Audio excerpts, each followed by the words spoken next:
ഇന്ന ഇദ്ദത ശുഹൂരി ഇൻദല്ലാഹി 12 ശഹ്റൻ ഫീ കിതാബില്ലാഹി യൗമ ഖലഖസ് സമാവാതി വൽ അർദ് മിൻഹാ അർബഅത്തുൻ ഹുറും. അല്ലാഹു സുബ്ഹാനഹു വ തആല മാസങ്ങളെക്കുറിച്ച് വിശുദ്ധ ഖുർആനിൽ പ്രസ്താവിച്ചതാണിത്.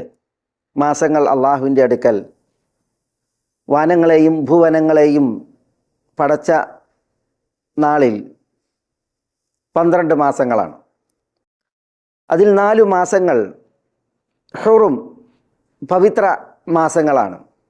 വർഷത്തിൽ പവിത്ര മാസങ്ങളിൽ ഒടുക്കത്തേതാണ് മുഹറം, റജബ്, ദുൽഖഅദ, ദുൽഹിജ്ജ, പിന്നെ മുഹറം. ഈ 4 മാസങ്ങൾ ഹുറും എന്നാണ് അതിനെ അള്ളാഹു വിശേഷിപ്പിച്ചത്. മറ്റ് 8 മാസങ്ങൾക്കില്ലാത്ത ചില പ്രത്യേകതകളും പവിത്രതകളും ഈ 4 മാസങ്ങൾക്കുണ്ട്. അത് പണ്ട് മുതൽ ഈ മാസങ്ങൾക്ക് വകവെക്കപ്പെട്ടതാണ്. ആ ഒരു മാസത്തെയാണ് ഇനി നമുക്ക് വരവേൽക്കാനുള്ളത്. ഹിജ്റ വർഷത്തിലെ പ്രാരംഭ മാസമാണ് മുഹറം. ഹിജ്റ വർഷം എന്ന് പറയുമ്പോൾ ഈ ഹിജ്റ വർഷം കണക്കാക്കി തുടങ്ങിയത് നബി സല്ലല്ലാഹു അലൈഹി വസല്ലമ തങ്ങളുടെ ഹയാത്തിലോ തിരുവിയോഗ ശേഷം അബൂബക്കർ സിദ്ദീഖ് റളിയല്ലാഹു തആല അൻഹുവിൻ്റെ ഖിലാഫത്തിലോ ആയിരുന്നില്ല.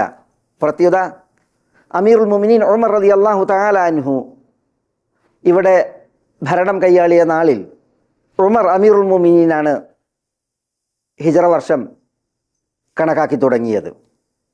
ഇമാം അൽ ഹാഫിദ് ഇബ്നു കസീർ റഹ്മത്തുള്ളാഹി അലൈഹി അദ്ദേഹത്തിൻ്റെ അൽ ബിദായയിൽ അതിനാസ്പദമായൊരു ചരിത്രം ഉദ്ധരിച്ചിട്ടുണ്ട്. ഖതീബ് ഒരു ഭാഗം ഇവിടെ കേൾപ്പിച്ചില്ല, പക്ഷേ ആ ചരിത്രം മനസ്സിലാക്കുവാൻ ഞാനതൊന്ന് ഉണർത്തുകയാണ്.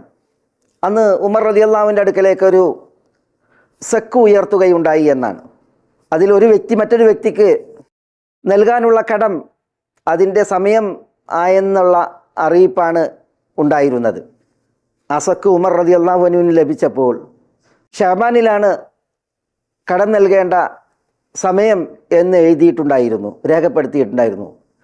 അപ്പോൾ ഉമർ ചോദിച്ചത്, ഈ നിലവിലെ വർഷത്തിലെ ഷഅബാനാണോ, അതല്ല കഴിഞ്ഞു പോയ വർഷത്തെ ഷഅബാനാണോ, അതല്ല വരും വർഷത്തിലെ ഷഅബാനാണോ?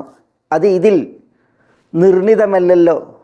അങ്ങനെയുള്ള ഒരു ആശയക്കുഴപ്പം അവിടെ ഉണ്ടായപ്പോൾ ഉമർ റളിയല്ലാഹു തആല അൻഹുവാണ് പിന്നീട് സഹാബികളോടും പ്രമുഖരോടും കൂടിയാലോചന നടത്തിയിട്ട് വർഷം എണ്ണിത്തുടങ്ങാൻ, കാലം ഗണിക്കുവാൻ ഒരു സംഭവത്തെ ആസ്പദമാക്കി അതിനെ പുരസ്കരിച്ച് 1-2 വർഷങ്ങൾ ഇങ്ങനെ ഹിജ്റ വർഷം എണ്ണുവാൻ തീരുമാനമുണ്ടാവുകയുണ്ടായത്.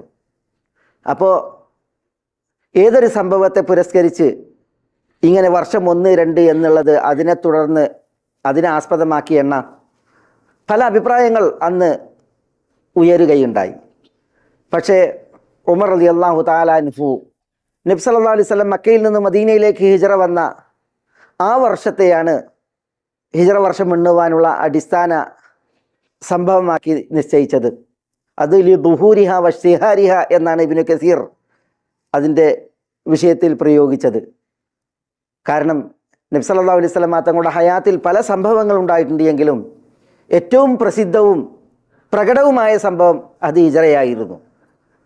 അതുകൊണ്ട് തന്നെ നബി സല്ലല്ലാഹു അലൈഹി വസല്ലം തങ്ങൾ ഹിജ്റ വന്ന ആ വർഷത്തെ 1-ാമത്തെ വർഷമായി ഗണിച്ച് പിന്നെ അതിനെ തുടർന്ന് ഹിജ്റ വർഷം 1, 2, 3 എന്നിങ്ങനെ എണ്ണുകയാണ് ഉണ്ടായത് എന്നുള്ളതാണ്.